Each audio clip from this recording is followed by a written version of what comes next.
ఆంధ్రప్రదేశ్లో రాజకీయాలు చాలా వేగంగా కదులుతున్నాయి. ముఖ్యంగా వైసీపీ పెద్ద ఎత్తున వైసీపీలో ముసలం బయలుదేరింది. మరి విజయసాయిరెడ్డి ఏ1 అయితే జగన్మోహన్ రెడ్డి ఏ2గా క్రిమినల్ కేసులో ఏ2గా ఉన్న విజయసాయిరెడ్డి 2 సార్లు రాజ్యసభ సభ్యత్వం పుచ్చుకునేవాడు.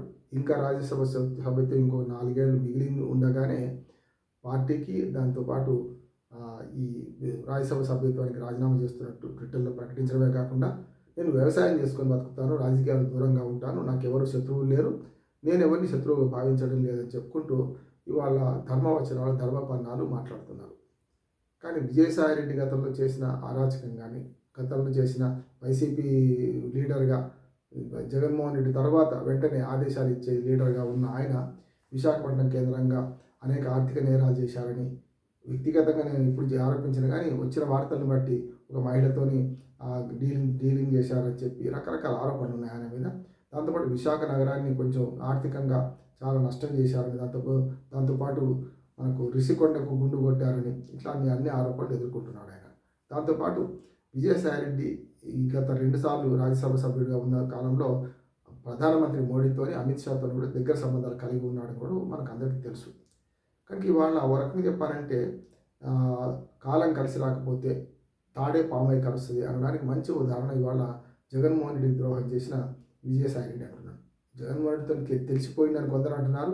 కాదు విభేదించాడు, పోతే పో అన్న అని చెప్పి జగన్మోహన్ రెడ్డి అన్నాడు అనే దాని మీద కూడా జరుగుతుంది. రెండు ఏదో ఒక నిజం కావచ్చు, రెండు నిజం కూడా కావచ్చు. ఒకటేమో గత 2 ఏళ్ల క్రితమే జగన్మోహన్ రెడ్డి మీద ఆయన అలగడము, దాంతోపాటు జగన్మోహన్ రెడ్డి భార్య మన భారతి, జగన్మోహన్ రెడ్డి ఇద్దరు మద్రాసుకి వెళ్ళి సెటిల్మెంట్ చేసుకున్నారని, ఈ కాలంలో మీరు పోతే ఎట్లా అని చెప్పి, అంటే ఎన్నికల కన్నా ముందే కొంచెం జగన్మోహన్ రెడ్డి వ్యవహార శైలి నచ్చక కొంత ప్రయత్నం చేసిందని తెలుస్తున్నది. దాన్ని కొంచెం సబ్సైడ్ చేశారని, ఎన్నికల దాకా ఆగమన్నారని, ఎన్నికల్లో ఓడిపోయిన తర్వాత మరింత దూరం పెరిగిందని ఒక మాట అంటున్నారు విజయసాయిరెడ్డికి, జగన్మోహన్ రెడ్డికి. కనుక ఇద్దరి మధ్యన విభేదం పక్కన పోతే ఇప్పుడు ఈ మొత్తం ఎపిసోడ్లో నాకు అనిపిస్తుంది ఏంటంటే బీజేపీ వ్యూహం కూడా గేమ్ చేంజర్గా బీజేపీ రాబోతుందా అని అనుకుంటున్నాను. ఆంధ్రప్రదేశ్ రాజకీయాల్లో ఏ రాష్ట్ర రాజకీయాల్లో లేనట్టు ప్రతిపక్ష పార్టీ, అధికార పార్టీ ఈ రెండు కూడా బీజేపీతో సఖ్యతనే ఉన్నాయి. ఎట్లాగో జనసేన మొదటి నుంచి ఉన్నది. ఈ తెలుగుదేశం ప్రతిపక్షంలో ఉన్నప్పుడు వైసీపీ అధికారం ఉన్నప్పుడు వైసీపీతోని రహస్య స్నేహితం కొనసాగించింది కదా. కొన్నిసార్లు బహిరంగ స్నేహం కొనసాగింది బీజేపీకి వైసీపీకి మధ్యన. ఒక దశలో అధికారం వైసీపీని రక్షించడం కోసం, ఆయన కేసు నుంచి రక్షించుకోసం కోసం కప్పం కూడా వసూలు చేశారు అనే మాట అంటున్నారు. అది ఎంతవరకు నిజం నాకు తెలియదు. కానీ ఆంధ్రప్రదేశ్లో వైసీపీ అధికారంలోకి వచ్చిన తర్వాత టీడీపీ అప్పటికే తెగతెంపులు చేసుకున్నది. మోడీ తిరుపతికి వస్తే అంతకుముందు హారతులు పెట్టిన వాళ్ళే చెప్పులతోని లేకుంటే రాళ్లతోని స్వాగతం చెప్పిండ్రు, కనుక ఎదురేగిండ్రు. కనుక టీడీపీ జనసేన వ్యతిరేకమైనప్పుడు ఆంధ్రప్రదేశ్లో వైసీపీ రావడానికి కూడా కారణం కూడా బీజేపీ అంటారు. ఆ తర్వాత బీజేపీ వైసీపీతోని అంటగాగి ఆఖరికి 3 రాష్ట్రాల 3 ముక్కల రాజధాని చేస్తే కూడా అఫిడవిట్లో రాష్ట్ర ప్రభుత్వం ఇష్టమని వేసిన వాళ్ళు రహస్య స్నేహితులుగా, కొన్నిసార్లు బహిరంగ స్నేహితులుగా అన్ని బిల్లులకు ఆమోదం పొందించుకున్నారు జగన్మోహన్ రెడ్డి మద్దతుతో. దాంతోపాటు జే ట్యాక్స్ ఇక్కడ వసూలు చేసినామని చెప్పి అక్కడికి మోడీ ట్యాక్స్ కట్టారని కూడా ఆరోపణ ఉంది. ప్రతి నెల విజయసాయిరెడ్డి గారి ద్వారానే ముడుపులు ముట్టినాయని అక్కడికి కేంద్ర ప్రభుత్వానికి అని ఒక ఆరోపణ కూడా ఎదుర్కొంటుంది. అది ఎంతవరకు నిజమో మనకు రహస్యంగా మనకు తెలియదు. కానీ ఇవన్నీ రాజకీయ ఆరోపణలు కలగలిపి నడుస్తున్నాయి. ఈ దశలో సెకండ్ స్టేజ్లో ఉండి పార్టీని నడపగలిగే స్టేజ్లో ఉండి ఆయన లేనప్పుడు ఇవాళ జగన్మోహన్ రెడ్డి ద్రోహం చేసిపోవడం అంటున్నాను. దీన్ని 2 రకాలుగా చూస్తున్నారు. ఒకటి జగన్మోహన్ రెడ్డి ద్రోహం చేసిపోయిందా, లేకపోతే జగన్మోహన్ రెడ్డి అనుమతితోనే పోయిందా అని ఇంకో అనుమానం కూడా వస్తుంది.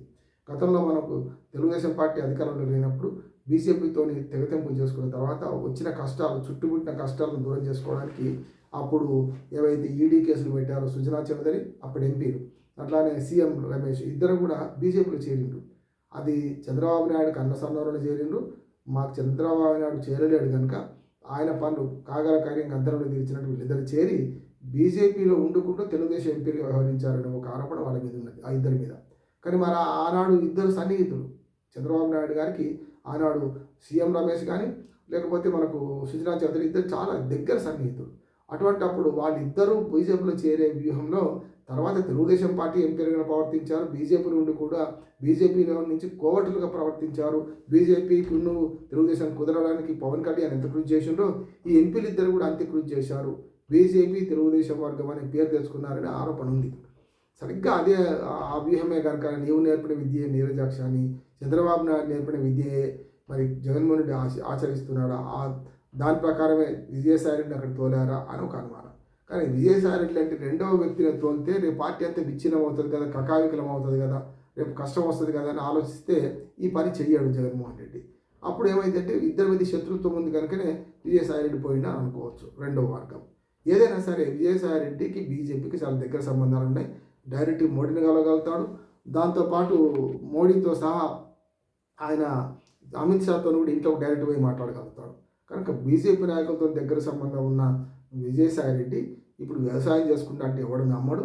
వ్యవసాయం చేసుకోవడం కాకుండా రేపు పొద్దున మళ్ళీ ఈ రాజ్యసభ స్థానం ఖాళీ కాగానే అంటే స్పీకర్ ఫార్మాట్లో రేపు రాజీనామా చేస్తాడు.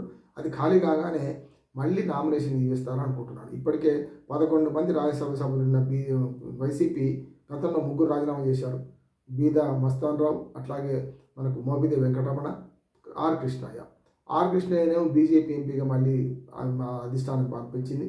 రెండోది బీజేపీ ఎంపీగా అయిపోయాడు. అట్లాగే బీద మస్తాన్ రావు మళ్ళీ టీడీపీ నుంచి ఎంపీ అయ్యాడు. మోపిదే వెంకటరమణ మధ్యన ఆగమైపోయింది. కానీ ఆ స్థానంలో సతీష్ని తీసుకున్నారు టీడీపీ. అంటే టీడీపీకి 2 సీట్లు వచ్చినాయి, బీజేపీకి 1. అంటే నీకు 2 నాకు 1 అని వీళ్ళు వైసీపీ ఎంపీ రాజీనామా ద్వారా లబ్ధి పొందింది వీళ్ళు. ఇది టీడీపీను బీజేపీ. ఇప్పుడు కూడా విజయసాయిరెడ్డి రాజీనామా ద్వారా విజయసాయిరెడ్డి కూడా మళ్ళీ శంకర్లో వస్తే తీర్థమన్నట్టు ఈడీ కేసులు ఎదుర్కొంటున్నాడు. ఏటుగా ఉన్నాడు. కష్టకాలం అంతా తన మీద ఉంది. తను వైసీపీ అధినేత ఆడిటర్ కూడా ఉన్నాడు. ఆడిటర్గా కూడా ఉన్నాడు ఆయన అన్ని కంపెనీలకు.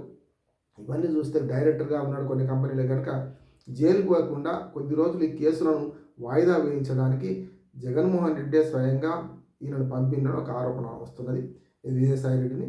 అది ఎంతవరకు నిజమో తెలియదు. కానీ మొత్తం మీద బీజేపీ కూడా ఈ గేమ్ చేంజర్గా రాష్ట్రంలో పవన్ కళ్యాణ్ ద్వారా తన పట్టు పెంచుకొని రేపు పవన్ కళ్యాణ్ పార్టీని కూడా బీజేపీలో కలుపుకుంటుంది జనసేన పార్టీని అని కూడా ఒక ఆరోపణ వస్తున్నది. ఇప్పటికే సనాతన ధర్మం అని బీజేపీ కంటే వీరావేశంతో మాట్లాడుతున్న పవన్ కళ్యాణ్ అన్న కాంగ్రెస్ పార్టీలో ప్రజారాజ్యం ఎట్లా కలిపిండో మరి ఈ జనసేనని కూడా తమ్ముడు మరి బీజేపీలో 2027-28 కల్లా కలుపుతారని బీజేపీ ఆంధ్రప్రదేశ్లో వేళ్ళూనుకోవడానికి ఇది ఒక బీజేపీ తురుపు ముక్క భావిస్తుంది పవన్ కళ్యాణ్ అంటున్నారు. ఈ మొత్తం రాజకీయాల కలగలుపు చూస్తే దగ్గర వాళ్ళని నమ్మిన వాళ్ళే మోసం చేస్తున్నారు జగన్మోహన్ రెడ్డి ఆవేదన ఉంది. ఒక సానుభూతి కూడా వస్తున్నది. అది ఈ రాజకీయ పరిణామాలు ఎంతవరకు పోతాయి, విజయసాయిరెడ్డి భవిష్యత్తు కార్యాచరణ ఏమిటి అనే దాన్ని బట్టి తెలుస్తుంది. ఇప్పటికే గుడివాడ నుంచి మన కొడాలి నాని కూడా రాజీనామా చేశారు. ఆ విషయం మళ్ళీ ఇంకో వీడియోలో మాట్లాడుకుందాం. నమస్కారం.